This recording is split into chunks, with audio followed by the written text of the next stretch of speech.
சர்வ பரிபாலனின் அன்பை, பாதுகாப்பை, வழிகாட்டுதலை என்றென்றும் வேண்டி விரும்பியபடி நமது பயணம் இருக்கட்டுமாக.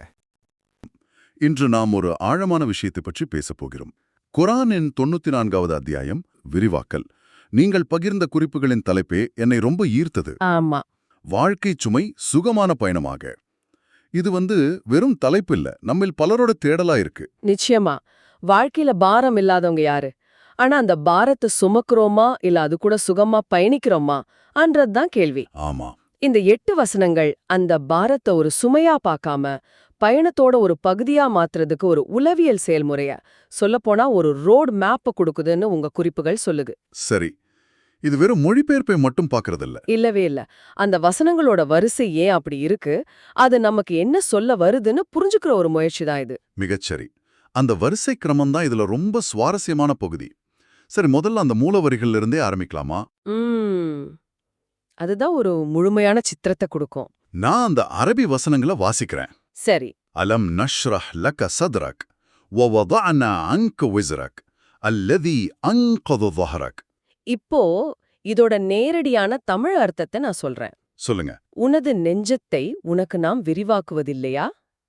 மேலும் உனது சுமையை உன்னை விட்டு இறக்குகின்றோம். அது உனது முதுகை முறித்துக் கொண்டிருந்தது. இங்கதான் என் முதல் கேள்வியே வருது.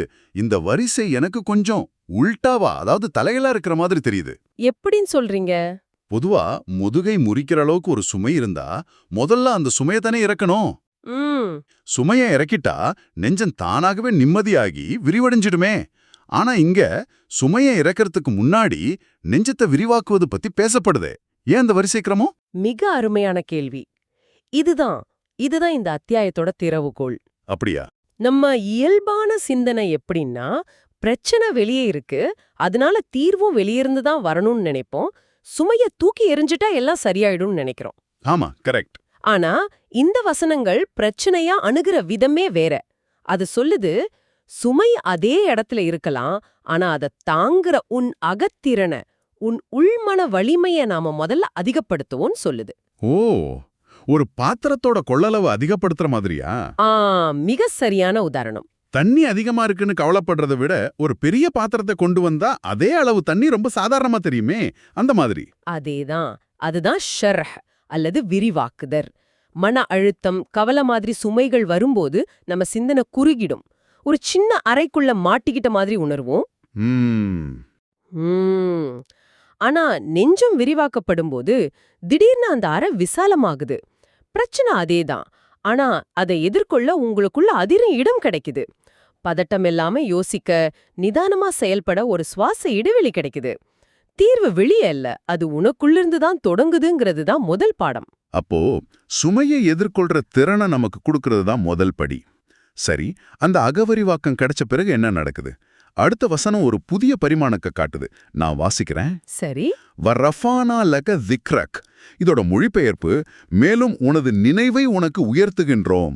ஆமா, இது அந்த செயல்முறையோட அடுத்த கட்ட விளைவு. மன்னிக்குவோம், இங்க நினைவு உயர்த்தப்படுவது அப்படின்றது எனக்கு சற்று கொஞ்சம் குழப்பமா இருக்கு. இது நம்மளை பத்தி மத்தவங்க பேசுற புகழ, நம்ம நற்பெயரை உயர்த்துவதை குறிக்குதா? இல்ல நம்ம மனக்குழப்பம் நீங்கி ஒரு தெளிவான சிந்தனை பிறக்கிறத குறிக்குதா? எது இதுல சரியான அர்த்தம்? சரியான கேள்வி. இரண்டுமே சரிதான். இதுதான் அரபி மொழியோட அழகு. அப்படியா? திக்கிரன்ற வார்த்தைக்கு பல அர்த்தங்கள் இருக்கு. ஒன்னு நீங்க சொன்ன மாதிரி புகழ், நற்பெயர், கௌரவம். சரி. இன்னொன்னு நினைவு, ஞாபகம், சிந்தனை. இங்க ரெண்டுமே பொருந்தும். எப்படின்னு பாருங்க. முதல்ல உங்க நெஞ்சம் விரிவாக்கப்படுது, பதட்டம் நீங்கி அமைதி பிறக்குது. அந்த அமைதியான தெளிவான மனநிலையிலிருந்து என்ன உருவாகும்? கூர்மையான சிந்தனை. குழப்பங்கள் விலகி அடுத்து என்ன செய்யணும்னு ஒரு தெளிவு பிறக்கும். இது அகமாற்றம். சரி, அது புரியுது. இந்த தெளிவான சிந்தனையோடு நீங்க செயற்படும் போது என்ன நடக்கும்? உங்க செயல்கள் சிறப்பா அமையும், நீங்க எடுக்கிற முடிவுகள் சரியா இருக்கும். ஓஹோ. அதோட விளைவா சமூகத்துல உங்க மதிப்பு, உங்க திக்கிர் உயரும். இது புறமாற்றம். ஆக உள்ள ஏற்படுற மனத்தெளிவு வெளியே நற்பெயரா பிரதிபலிக்குது. வாவ். இது ஒரு அற்புதமான சங்கிலி தொடர். அகவிரிவாக்கம், சிந்தனை தெளிவு, பிறகு சமூக அந்தஸ்து உயர்வு, எல்லாம் ஒன்னோட ஒன்னு இணைஞ்சிருக்கு. ஆக முதுக முறிச்ச அதே சுமை இப்போ நம்மள உயர்த்துவதற்கான ஒரு ஏணியா மாறுது. இது ஒரு ஆச்சரியமான பார்வை மாற்றம். நிச்சயமா. சரி, இந்த செயல்முறை நடந்துகிட்டு இருக்கும்போதே அடுத்த 2 வசனங்களும் ஒரு விதமான வாக்குறுதியை கொடுக்கற மாதிரி தெரியுது. அதுவும் ஒரு முறை இல்ல, 2 முறை. ஆமா, இதுதான் முழு செயல்முறைக்கும் ஆன்மாவா இருக்கு அந்த வசனங்கள். فَإِنَّ مَعَ الْعُسْرِ يُسْرًا إِنَّ مَعَ الْعُسْرِ يُسْرًا. இதோட அர்த்தம் பின் நிச்சயமாக சிரமத்தோடு எளிமையுள்ளது, நிச்சயமாக சிரமத்தோடு எளிமையுள்ளது. ஒரு நிமிஷம், இது கேட்க ரொம்ப ஆறுதலா இருக்கு. ஆனா நடைமுறையில பார்த்தா ஒருத்தர் கடுமையான நோய்வாய்ப்பட்டோ பெரிய கடன் சுமையிலையோ இருக்கும்போது கவலைப்படாதே, உன் கஷ்டத்தோடவே ஒரு எளிமை இருக்குன்னு சொன்னா அது அவங்களுக்கு ஒரு கோபத்தை ஏற்படுத்தாதா? நல்ல கேள்வி. வெறும் தத்துவமா, ஆறுதல் வார்த்தையா தோன்றாத. அந்த எளிமைன்றது என்ன? அது எப்படி சிரமத்தோடு இருக்க முடியும்? இது வெறும் ஆறுதல் வார்த்தை இல்ல, இது ஒரு யதார்த்தம். இங்க ஒரு முக்கியமான வார்த்தை இருக்கு, மா, அதாவது உடன். உடன், ஆமா. சிரமத்திற்கு பிறகு எளிமை வரும்னு சொல்லப்படல, சிரமத்தோட எளிமை இருக்குன்னு சொல்லப்படுது. உங்க முந்தைய உதாரணத்துக்கே வருவோம். ஒரு கடினமான கணக்கு இருக்கு. சரி. அது எப்படி போடுறதுன்னு தெரியாம பார்க்கும்போது அது முதுக முறிக்கும் ஒரு சுமை. அதுதான் உசுர், சிரமம். ஆம். ஆனா நீங்க உங்க நெஞ்சத்தை விரிவாக்கி, அதாவது மனசை ஒருமுகப்படுத்தி பதட்டம் இல்லாம அதை அணுகும்போது அதை போடுறதுக்கான சூத்திரம் உங்க உயர்த்தப்பட்ட நினைவுல தோன்றுது. ஓ, புரியுது. இப்போ கணக்கு போடுற செயல்முறை உங்களுக்கு பிடிச்சமானதா, ஒரு சவாலா, ஒரு விளையாட்டா மாறிடுது. கணக்கு அதே கடினமான கணக்கு தான், ஆனா அதை எதிர்கொள்றவங்க திறன் அதிகமாயிட்டதால அந்த செயல் உங்களுக்கு எளிமையாகி விட்டது. ஆஹா. அந்த எளிமைதான் யுசர். அது கணக்குக்குள்ளேயே மறைஞ்சிருந்தது. அத நீங்க கண்டுபிடிச்சிட்டீங்க. அதுபோல ஒவ்வொரு சிரமத்துக்குள்ளும் அதை எதிர்கொள்ற திறனும், அதிலிருந்து கத்துக்கிற பாடமும், அது தர்ற மன வளர்ச்சியும் ஒளிஞ்சிருக்கு. அதுதான் அந்த எளிமை. ஆக எளிமைங்கிறது பிரச்சனையின் இல்லாமை அல்ல, பிரச்சனையை கையாளும் திறனின் இருப்பு. இத ஆணித்தரமா சொல்றதுக்கு தான் 2 முறை கூறப்பட்டிருக்கா? மிக சரியா சொன்னீங்க. அது ஒரு அழுத்தமான வாக்குறுதி. முதல் முறை சொல்லும்போது அது ஒரு தகவல், 2வது முறை சொல்லும்போது அது ஒரு உறுதிமொழி. இத நம்பு, இதுதான் பிரபஞ்சத்தோட விதின்னு சொல்ற மாதிரி. இந்த நம்பிக்கையோட செயல்படும்போதுதான் கூனி குறுகி போன ஒருவர் தன் கடமையை செய்து முடிச்சு நிமிர்ந்து நிக்க முடியுது. அந்த சுமை இறக்கி வைக்கப்படுது. சரி, இப்போ செயல்முறையோட உச்சக்கட்டத்தை அடைஞ்சிட்டோம்.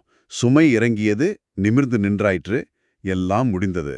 ஆனா இந்த அத்தியாயம் இதோட முடியல. கடைசி 2 வசனங்கள் ஒரு புதிய கட்டளை மாதிரி ஒலிக்குது. ஃபஇதா ஃபரக்த ஃபன்ஸப் வயிலா ரப்பிக ஃபர்கப். ஆக பூர்த்தியாகும்போது நிமிர்வீராக, உனது பரிபாலன் பாலே பற்று வைப்பீராக.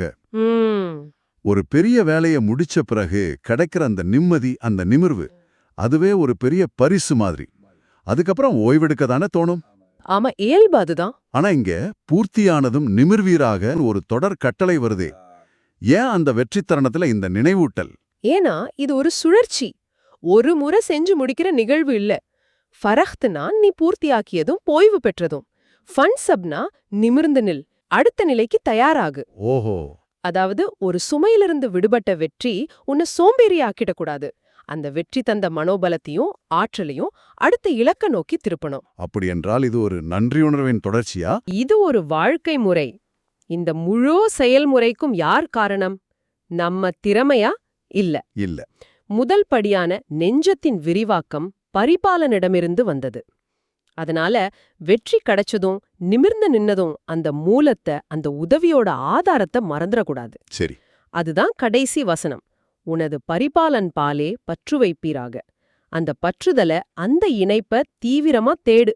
அந்த வெற்றி உனக்கு அகந்தைய தந்துடக்கூடாது, மாறாக அது உன்னை அந்த மூலத்தோட இன்னும் நெருக்கமாக்கணும். இது ஒரு முழுமையான வட்டத்தை பூர்த்தி செய்யற மாதிரி இருக்கு. கரெக்ட். பிரச்சனையின் போது உதவி தேடுவது, வெற்றிக்கு பிறகு நன்றி செலுத்தி அந்த இணைப்பை இன்னும் பலப்படுத்துவது. ஆமா, அந்த பற்றுதல் தொடரும் போதுதான் உங்க குறிப்போட தலைப்பு உண்மையாகுது.